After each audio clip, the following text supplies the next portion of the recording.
विस्फोटक बयान है। जनता को इससे बहुत परेशान है, व्यापारी वर्ग भी बहुत इससे परेशान है। हमका वो जो सपा साहब ये विस्फोटक कहाँ चली थी?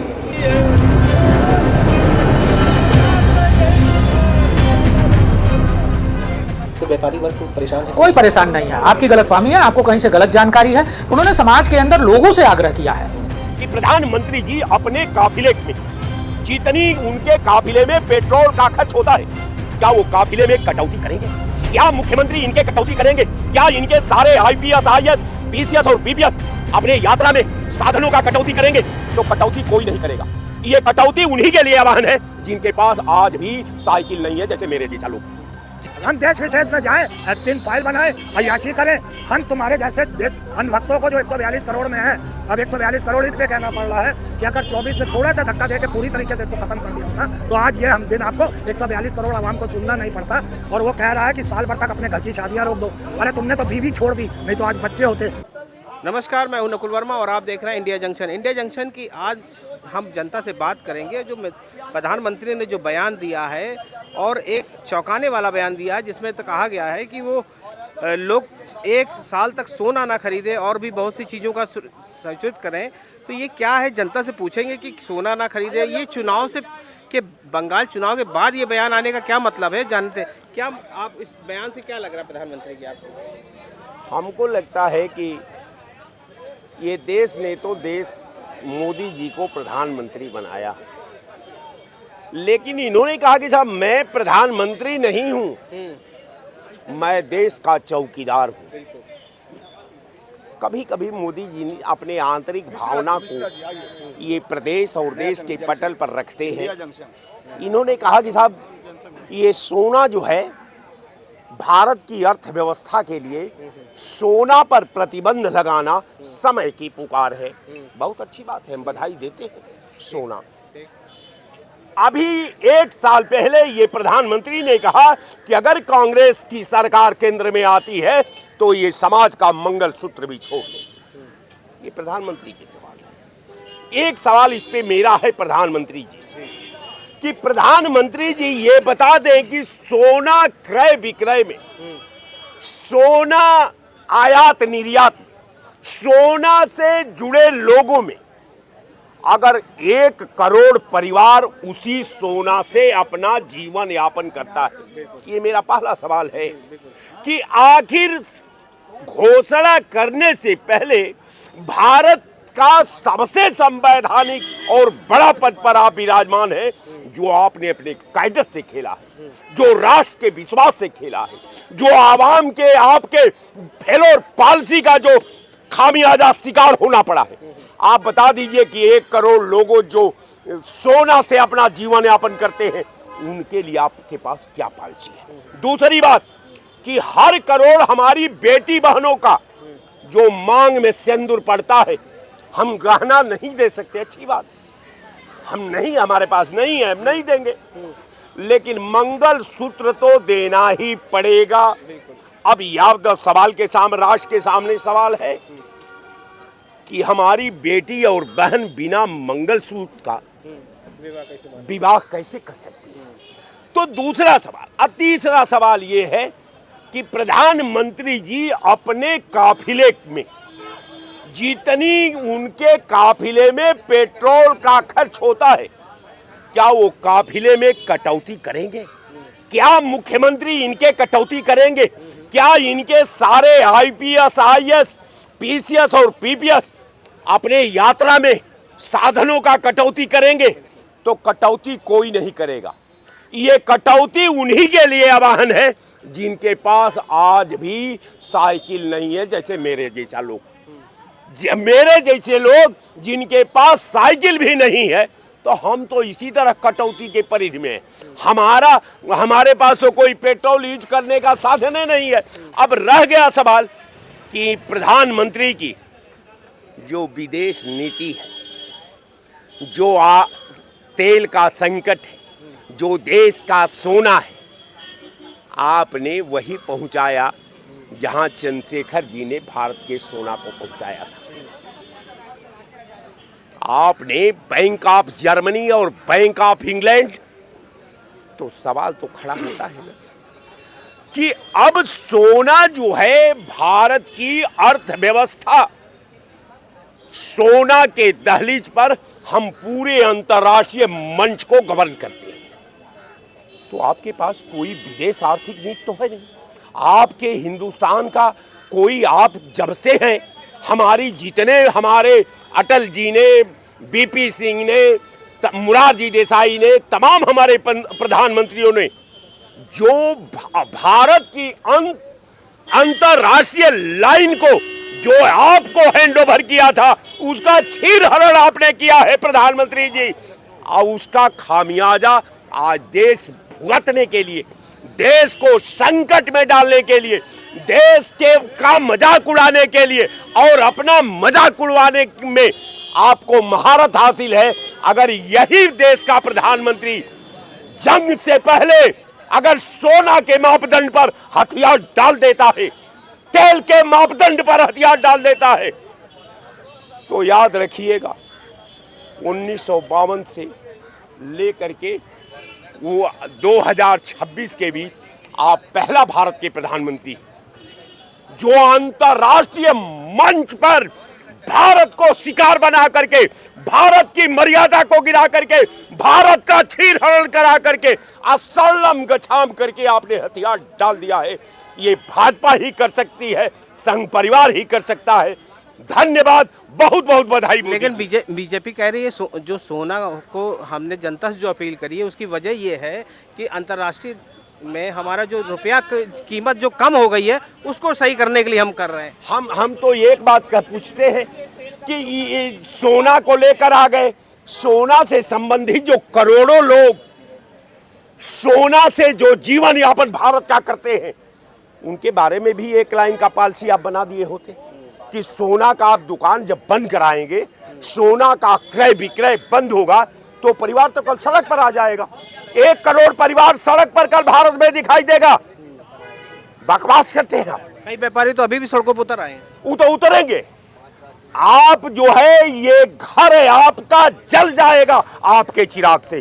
जो आपने पॉलिसी बनाई है इसी में आप भस्म हो जाएंगे। आपको नहीं लगा बंगाल चुनाव के बाद ये बयान देने का क्या मतलब है? बंगाल चुनाव ये नहीं जीते हैं, निर्वाचन आयोग ने चुनाव जीता है, सेना ने चुनाव जीता है, IAS और IPS ने जीता है, और आपका महापाप ने चुनाव जीता है। इसका अंत होगा। को लेकर जो प्रधानमंत्री ने बयान दिया है कि 1 साल तक सोना ना खरीदे, आइए जनता से पूछते हैं कि इस बयान का जनता के ऊपर क्या असर पड़ा। क्या ये 1 साल तक सोना अगर नहीं खरीदा जाएगा, उन सोना व्यापारियों का क्या होगा, उन कर्मचारियों का क्या होगा, ये जनता से पूछते हैं। क्या ये जो प्रधानमंत्री ने जो बयान दिया है साल भर तक सोना ना खरीदा, तो क्या इसका आपको इसके पीछे क्या मंशा है?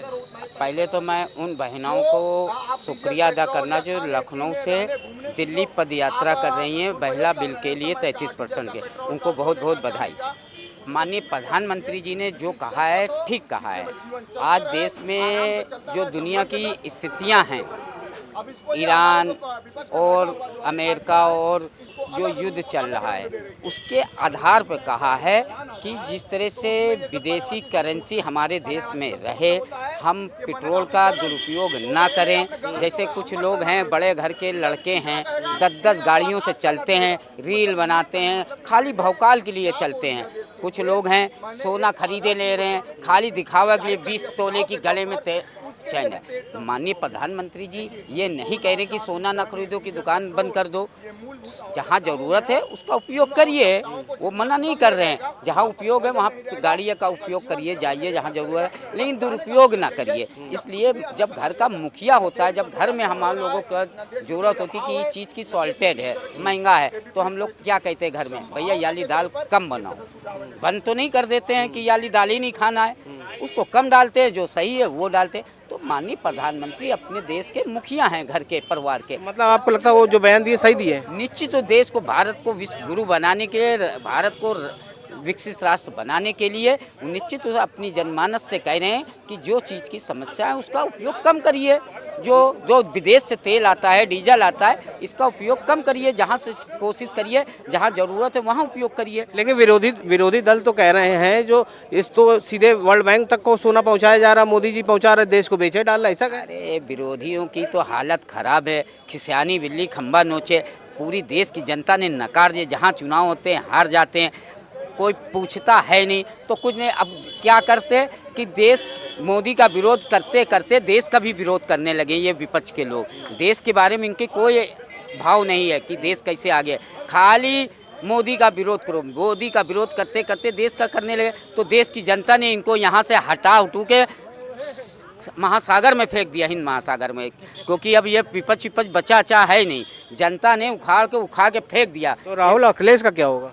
दोनों 27 में अखिलेश की 27 सीटें आ जाए तो बहुत बड़ी बात है, क्योंकि तो देश पूरी बहुमत सरकार बना रही यूपी में। यानी बिल्ली खंबा नोचे। ये इनकी 27 अखिलेश की सीटें आ जाएं बहुत बड़ी बात है।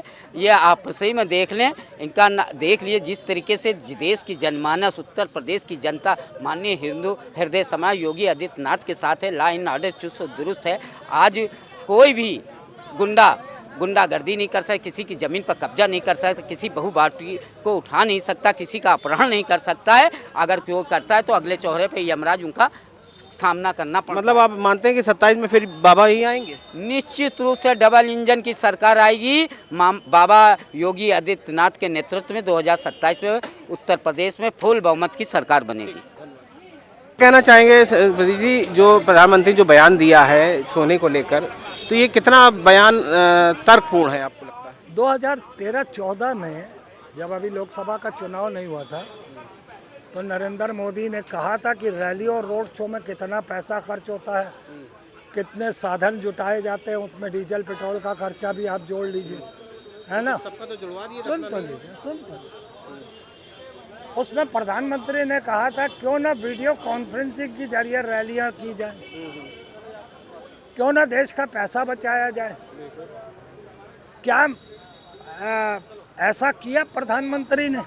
जैसे ही सत्ता में बैठा धर्मार रैलियां, रोड शो सब कुछ चला, और धड़ल्ले से चला। इलेक्शन से पहले भी 2014 के बाद में, और बाद में से अब तक बदस्तूर जारी है। कल भी वो रैलियों में था। आज भी 3 रैलियां हैं प्रधानमंत्री की।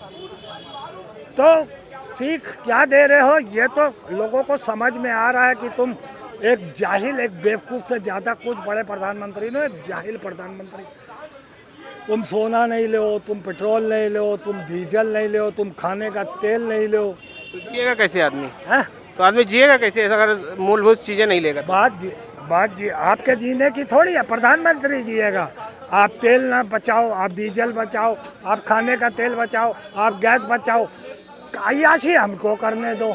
हम देश विदेश में जाएं, एप्टिन फाइल बनाएं, अय्याशी करें। हम तुम्हारे जैसे देश अंधभक्तों को जो 142 करोड़ में है, अब 142 करोड़ इसलिए कहना पड़ रहा है कि अगर 24 में थोड़ा सा धक्का दे के पूरी तरीके से इसको ख़त्म कर दिया होता तो आज ये हम दिन आपको 142 करोड़ आवाम को सुनना नहीं पड़ता। और वो कह रहा है कि साल भर तक अपने घर की शादियां रोक दो। अरे तुमने तो बीवी छोड़ दी, नहीं तो आज बच्चे होते तो उनकी शादियां करते। तुम्हें एहसास होता कि परिवार क्या होता है, उनके शादी विवाह क्या होते हैं, उनका सुख दुख क्या होता है। तुम कह रहे हो खाना छोड़ दो, तुम कह रहे हो पीना छोड़ दो, तुम कह रहे हो शादी करना छोड़ दो, तो जीना ही छोड़ दे। इससे अच्छा तो बिल्कुल सही आपने कहा, जीना ही छोड़ दे आदमी। तो मेरे कहने का मतलब है, जो वीडियो कॉन्फ्रेंसिंग की बात करने वाला, जो कम बजट पे चुनाव करा देने वाला, 1 नेशन 1 इलेक्शन की बात करने वाला, वो दरिंदा हर दूसरे महीने में 3 जगह इलेक्शन होते हैं, हर छठे महीने में 2-4 जगह इलेक्शन होते हैं। तो ऐसे में कहाँ जा रहा है देश और किस हाल में जाएगा, ये देखने की बात है। आज भी प्रधानमंत्री 3-3 रैलियां कर रहा है और 15 तारीख को यूरोप के दौरे में जा रहा है। नहीं, आपको नहीं लगता अचानक प्रधानमंत्री के इस तरह का बयान आना, कुछ बात समझ में नहीं आती जनता के? पहले चुनाव से पहले ये चुनाव, जब ये बंगाल चुनाव हो गया उसके बाद ये बयान आना, इसका मतलब आपको नहीं लग रहा कि चुनाव की वजह से ये बयान रुका हुआ था? ये पहले से रणनीति पहले से तय थी इनकी? नहीं कोई संकट मालूम था, ये संकट आएगा इस तरह का ये बयान देना? नहीं तो ये इसीलिए रुके हुए थे। अभी इसके पीछे का गेम भी बता देते हैं। जो इसने अनाउंस किया है, जो भी बातें कही है, उसके आधार पर मैं दावे से कह सकता हूँ आने वाले 36-48 घंटे में पेट्रोल, डीजल और गैस और खाने के तेल, जिन जिन चीज़ों पे इसने हाथ डाला है वो चीज़ें बड़ी प्रभावित करेंगी। बाकी मुझे सोने वाली बात, लेकिन इसका असर तो सीधे आम जनता पे आएगा, आम जनता की जेब का ऊपर आएगा। जनता पे तो उसी वक्त आ गया था। जनता जब कमर्शियल गैस पे बढ़ा था तो आज जो हम समोसा 10 रुपए का खाते थे 15 का, जहाँ 15 का बिकता था वो 20 का, जहाँ 20 का था वो 25 का, हर चीज़ में पड़ा। अभी डीजल पेट्रोल का बढ़ेगा तो टोटल जमाखोरों की तो बल्ले बल्ले हो गई। वो तो अगर प्रधानमंत्री ने इस तरह का बयान आना तो वो लोग तो जमाखोरी करना शुरू कर देंगे। कैसे भाई, अगर उनको पता चल गया कि तेल और गैस का भाव, तो वो जैसे पिछली बार गैसों में लोगों ने ब्लैक मार्केटिंग करी थी, तो इस बार भी वैसे ही होगा। नहीं, ब्लैक मार्केटिंग वालों का तो एक अपना धंधा है ही है। वो तो उसके लिए कर लेंगे ना, स्टॉक कर लेंगे ना। मैं वही तो कह रहा हूँ। वो तो फिर मौका देख के चौका लगाते हैं। मैं उस पर नहीं कह रहा हूँ। मैं प्रधानमंत्री के इस बयान से कि हमारी क्या विश्व गुरु की छवि रह जाएगी। एक छोटा सा देश भी इतना बचकाना बयान नहीं देता है। जो इस तरीके का प्रधानमंत्री कहे कि तुम शादियां घर की रोक दो, अपने हर सुख दुख में तुम साल भर तक खामोशी बरतो। अरे तुमने मजाक समझ रखा आवाम को, या आवाम तुम्हारे कहने पे चलेगी, ऐसा सोचते हो? मुझको लगता है कि सोने वालों को ये आंकड़े पेश करने चाहिए कि भैया मोदी के बाद सोने की सेल और बढ़ी है। क्योंकि मुझे पता नहीं है अभी चालक है कि नहीं है, मैं जानकारी बहुत ज़्यादा नहीं रखता हूँ। मगर हिंदू मुस्लिम की बात ना, हिंदू की बात ना करूँ, सिखों और मुसलमानों में तो ये दिन दिहाड़े देखे नहीं जाते हैं। शादियाँ चलती रहती हैं और एक सरे। तो कहीं ना कहीं मैं चाहता हूँ कि गोद वाले ये बात जरूर आके कहे कि नरेंद्र मोदी के इस बयान के बाद सोने की और बिक्री बढ़ी है, ताकि इसके मुंह पे तमाचा पड़े कि किस तरीके के बचकाने बयान दे के एक मानसिक रूप से जैसे पीड़ित आदमी होता है, एक पागल हो जाता है, उस तरीके के बयान है प्रधानमंत्री के। और कुछ नहीं कहना चाहिए। तो ये थी जनता। उन्होंने बताया कि जो प्रधानमंत्री ने जो बयान दिया ना, एक बचकाना बयान है और एक जैसे मानसिक स्थिति उनकी सही नहीं है, जैसा जनता का कहना है। और सोने को उन्होंने कहा कि अगर इस तरह का बयान आएगा तो जनता के ऊपर सीधी कमर तोड़ने का काम करेगा, और जो व्यापारी वर्ग है, जो सोने से जुड़ा वर्ग है, सुनार वर्ग है, वो भी प्रभावित होगा। लखनऊ से कैमरा पर्सन उत्कर्ष के साथ नकुल वर्मा की रिपोर्ट। जंक्शन, खबरों का जंक्शन।